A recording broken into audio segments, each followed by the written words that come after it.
Hello, cats and kittens, or do I say Yoshku? I'm in the crisis corner to chime in on my thoughts on WB Flash Ezra Miller situation. First of all, Miller made this statement today or yesterday, I can't remember which, but it says, and I quote, it says, having recently gone through a time of intense crisis, I now understand that I'm suffering complex mental health issues and have begun ongoing treatment. Now, this is in regard to the string of bizarre incidents that have occurred, putting his name in the paper basically from April 2020 until August of this month, 2022. So he admits or states that he's seeking treatment for ongoing mental health issues. Fine. Do you get your help? Boom. Not even a problem. Some have cynically inferred, not cynically, or just questioned whether this was a genuine statement. Did this come from Miller? Was this issued from Miller? Was it issued from his agent? Was it issued from Warner Brothers? Trying to smooth the roads out, so to speak, so that they can promote the Flash, which has been pushed back, I think, until 2023 or something like that. But it's been pushed back due to a lot of the backlash from issues that have surrounded Miller up until this point. The question is that the case? Was that statement coming from Miller, or was it coming from WB or the agent or whoever? My response would be, it doesn't matter. Dude needs help. I mean, it's what it is. I mean, that's clear to see. If you're seeking help, fine. Get your help and go on about your business. At the same time, Warner Brothers has to cut its losses, WB or whoever, DC, whatever. Cut your losses with Miller, find somebody else to play the role, and go make your money. You know, it's nothing personal, it's just business. Ultimately, DC has to protect its brand, and Miller has to protect his health. Separate the two and move forward. The Flash brand will outlive whoever plays it, just like 007, the James Bond films outlive several generations of people who have played Bond. In that case, just because of the length of the franchise, but roles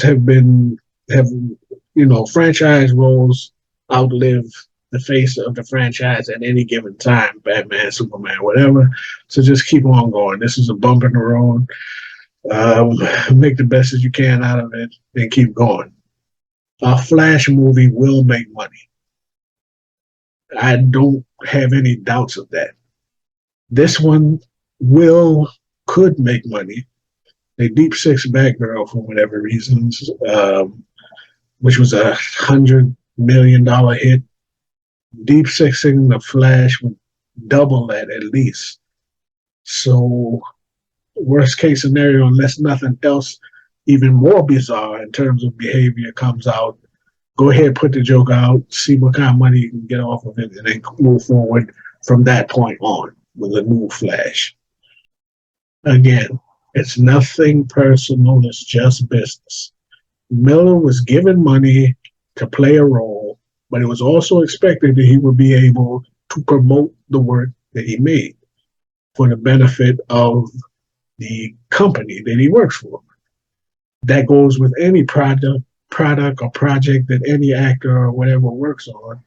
You have to be available to promote whatever it is that you've made. And he didn't return his checks, so you would assume that means that he was in the tank for whatever else that he was doing. So just go ahead and be there to promote the work that you worked on and the other people have worked on as well. So your conduct, it doesn't just affect you, it affects others. Forget about the company if you're not into companies. There are other people who worked on various films that benefit from it being successful. And as the face of the franchise, you have those people on your shoulders. You're responsible for their livelihoods too, in some respects.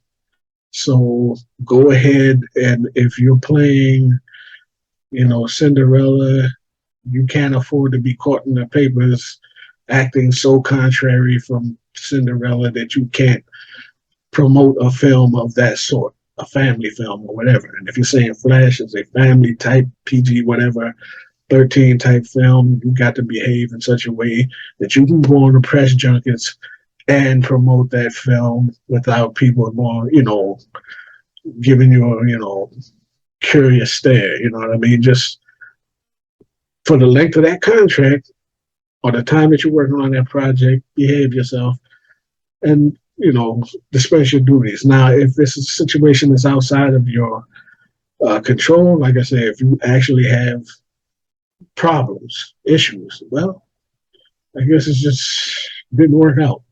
So get your help so that you can go on to other projects and promote those in a successful manner. And then that's just, water under the bridge, spilt milk, or whatever you want to call it. At the same time, the individual isn't the only person who has to bear responsibility. The company has to do a better job of vetting the talent that they employ.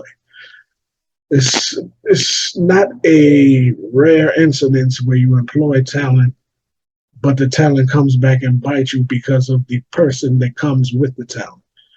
In sports, you can have ball players, football, basketball, whatever. You pay exorbitant amounts of money. In some cases, in baseball, $500 million. Anyway, but then that person turns out to be a maniac for one reason or another. And I'm not saying that I'm not saying about that Ezra Miller is a maniac. I'm just saying that that person can wild out and be held to public scrutiny to the extent that they are seen as a maniac, I guess you could say, or whatever. All I'm saying is they paid a lot of money, but they didn't vet the person to find out if they'd be able to carry the weight of that contract or the responsibility of that tentpole franchise or whatever. The cookie crumbles, and then everybody's screwed. You know what I'm saying? You have to vet these individuals and find out if you'll be able to use them in the long term. If you insist on creating these tentpole franchises, like a James Bond or whatever, which is fine. You can do that. But if you insist on hanging your head on the tentpole franchise, you have to vet the talent. That's all I'm saying. Make sure that whoever you're hiring is equal to the task of promoting that work. So there's enough blame to pass around on both sides of this. But in the end, this is a bad situation that just has to be broken up. Now, it's not like faces of franchises have not been swapped out before, or roles have been recast before. It happens due to outrageous circumstances, due to just disagreements or people wanting to walk away from a role for whatever reason. So it doesn't have to be anything spectacular. But it happens, and in the past, roles have been swapped out. This is just be one of those times. If you get to it early enough in the franchise, you can go on, recast, and have a smooth sailing from that point forward. But at this point, it's done. It's broken. There's nothing you can do to fix this at this point that I can think of. Because, like I said, this is the last time dude's going to play the Flash.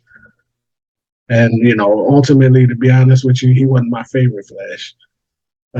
Grant Gustin was preferable, but he might not make it to the big screen.